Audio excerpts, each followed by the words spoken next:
7 days with no food and no water, and it was much harder than I expected. But the craziest thing is that about a quarter of the planet does this for 30 days every single year. Let me explain. Ramadan is the 9th and holiest month of the Islamic calendar, and the vast majority of the nearly 2 billion Muslims fast from sunrise to sunset for 30 days in a row. As somebody who's traveled to over 30 countries, including Oman, Bangladesh, Morocco, Indonesia, Jordan, Malaysia, Palestine, the UAE, and Turkey, I have met a lot of Muslims. And one of the things that I've been most impressed by is how willing most Muslims are to fast for the entire month of Ramadan, which in my mind is one of the hardest tenets of the religion. When I was in Morocco for Ramadan, I was surprised that all of my Muslim friends, even the ones that didn't usually pray 5 times a day or wear the hijab, or even the ones that went out to drink and party every weekend, committed to this extremely difficult task. So I figured if all of my friends could do it, it surely couldn't be that hard, right?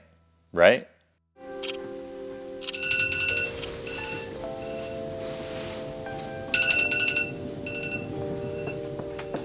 So today's my first day of fasting Ramadan, and since I'm going to be fasting today, I decided to make a little bit bigger breakfast than normal. So I cooked myself some fried eggs, and then I got some honey bunches of oats, which is one of my favorite cereals, and decided to put some extra bananas in it. And so I'm about ready to eat now, and I also have some water, because you're not allowed to drink water while you're fasting either. And here we go.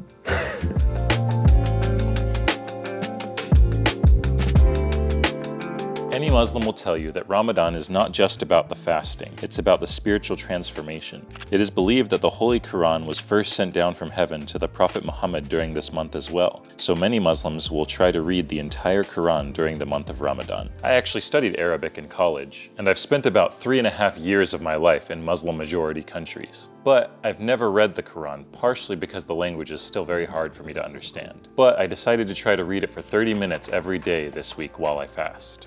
So now it is about almost 11:30, and I've started to get a little bit hungry. I've had to stop myself a few times when I go to try to get some food. And honestly, I think I feel more hungry than I was expecting to. So I've actually done fasting before, and I was actually raised Mormon, and Mormons fast for the first Sunday of every month for 24 hours. And so after you have dinner on Saturday night, for example, you're not allowed to eat or drink again until dinner on Sunday night. So it's a lot longer a fast than the Muslim fast, but it's only for one day. Whereas for the Muslim fast, you have to do maybe around 12 or 13 hours every single day for the full month. So I thought for sure one day would be easy, but I'm not as confident in the next few days. So the fact that I'm hungry right now is not a great sign, but I've also heard that the first couple days are the hardest, because then after that your body starts to get used to it a little bit. So we'll see how it goes. One of my life goals is also to do a sitting press to handstand, so I decided to work on my handstands every day this week as I fast. And so the next thing I need to do today is go to the grocery store, because if you didn't know, in most Muslim countries, you're supposed to break your fast with a date. And that's not required, but it's part of Sunnah, which basically means what the Prophet Muhammad did in his lifetime. Some of those kinds of things are like growing your beard out, or some people will dye their beard red with henna. It's not super common, but in specific places like in Bangladesh, for example, it's super common for all men basically to dye their hair red using this henna. Or one of the other ones is eating dates when you break your fast. And typically you're supposed to eat an odd number of dates. 1, 3, 5, whatever you want, and then you can eat your normal dinner after that. And luckily, the grocery store is not too far away from my house, so it shouldn't take too long.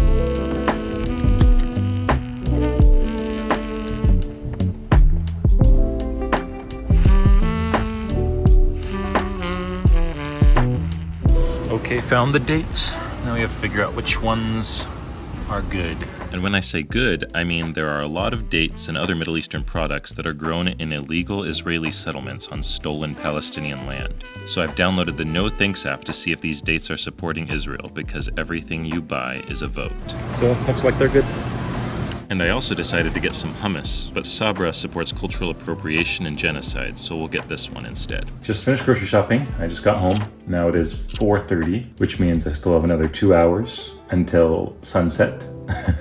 And so in Islam, you can break your fast at what's called Maghrib, which literally means like the place in the west, but it stands for like sunset basically. And so sunset day, Maghrib in Arizona, is at 6:38. So got a little bit more time. I'm definitely feeling a little bit weak. I think this is the longest I've gone without food in a while. So now it is 6:40, so we are just a few minutes away from the end of the first day of fasting. And I'm super excited, got my dates here. And I decided to open my fast today with a very traditional Middle Eastern food, pizza. And honestly, I am not feeling that great. I had a pretty big headache earlier today, and I definitely feel very weak. It's very clear to me that I haven't fasted for a long time, but hopefully it will get better over the next couple days.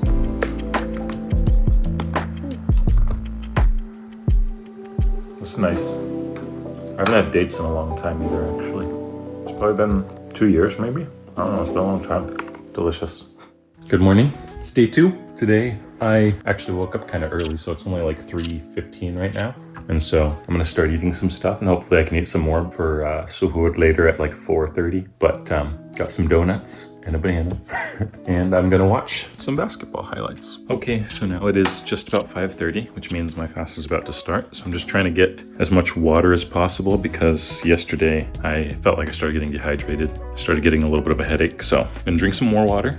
And then I'm gonna get started on doing some more editing for my next video. And honestly, I'm super fortunate that I do most of my editing sitting on a computer at home. For most Muslims, especially outside of the Middle East, life still goes on as normal. You still have to go to work, do your normal job, and deal with your annoying coworkers, all on an empty stomach. Famously, Kyrie Irving would break his fast mid-game, even during the NBA playoffs. Kyrie, on a personal note, you have said that you are fasting for Ramadan. How do you muster the energy to go out and score 34 points with very little nutrition in your body? I cannot even imagine trying to play a full basketball game, especially one with such high stakes all on an empty stomach. Okay, just finished doing some work, and now I'm probably gonna take a nap because I'm planning on playing basketball later today after Iftar, but I don't think I'm gonna have a lot of energy if I try to stay up late to play basketball. And so I'm gonna try to take a nap now and hopefully save some of my energy. So now I just woke up and now I'm back to editing again. So I'm actually starting to work on the Ramadan video right now already.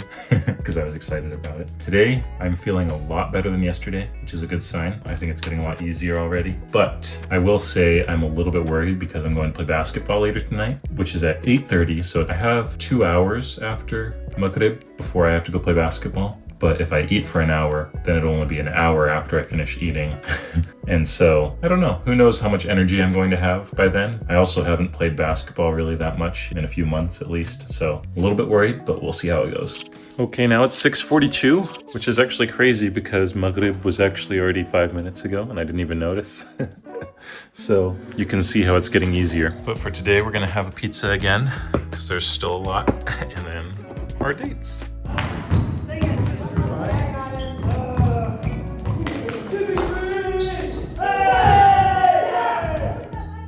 So it's now almost 11:30 and I'm just ready for bed now because I stayed up playing basketball. So I need to wake up in like 4.5 hours for Suhur. And then luckily I can probably go back to sleep after that, but I can't imagine if I had to like go to work after that, that would suck. Yeah, tomorrow might be rough. And I'm gonna be staying up again late tomorrow night because I have tickets to the Suns game. So we'll see how that goes. But anyway, day 2 is done. Felt a lot easier than I thought it was going to be. So hopefully tomorrow will be also easier, but we'll see. Okay, it's day 3. It was rough waking up this morning. Only like 4 hours of sleep. So,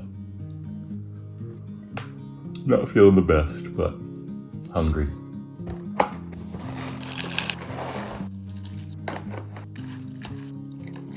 Okay, it's now 5:30, so just getting ready to leave to go to the Suns game. Today hasn't been too bad. I haven't felt that hungry. There's been a couple times where I felt like a little bit tired, but actually my throat started bleeding a little bit, so that's not good.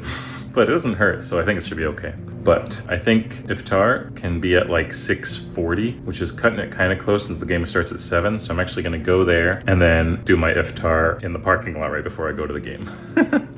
So we'll see you then.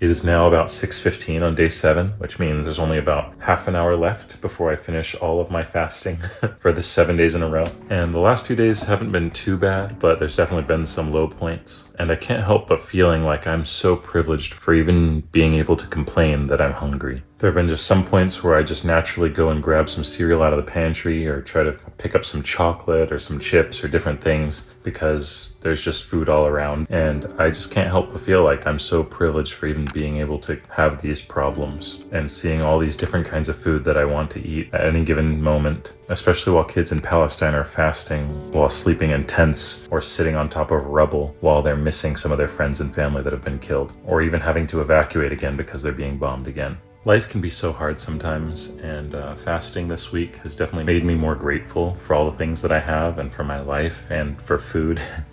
And so if you've never tried fasting before, I definitely recommend you try it. I only did 1 week this year. Maybe I'll do the full month next year. We'll see. But to all the Muslims out there, I wish you an Eid Mubarak.